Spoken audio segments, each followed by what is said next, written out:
Егер кімде Exchange Money жұмыс істемей жүрген болса, видеоны соңына дейін көріңіздер. Көп адамда пополнить басып через Exchange Money мен кіретін болса, кірмей жатыр. Осындай болып қатып қалады. Бұдан шығып кетесіздер. Дегеннің ішіне хат келу керек сіздерге де. Мысалы, маған келген. Осы жерде мен Қазақстанда тұрамын, сол үшін осындай келген. Осындай ссылканың ішіне кіресіздер.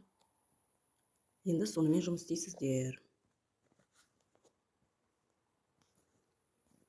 Заявка дайындасаңыздар болады. Дайын заявкаларды сатып алсаңыздар болады. Егер сіздер Alipay'ге заявка дайындап, дайын заявка сатып алатын болсаңыздар, мына жерінде шетіндегіні басасыздар. Платежная система дегенді бассаңыздар, Alipay шығады. Осымен жұмыс істейсіздер, не Alipay'ді таңдайсыздар.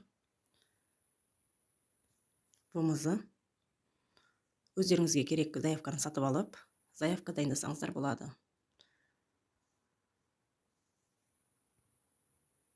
Заявка дайындағандарымды кейінгі видеоларда қоятын боламын. Видео ұнаған болса, маған тіркеліп кетіңіздер.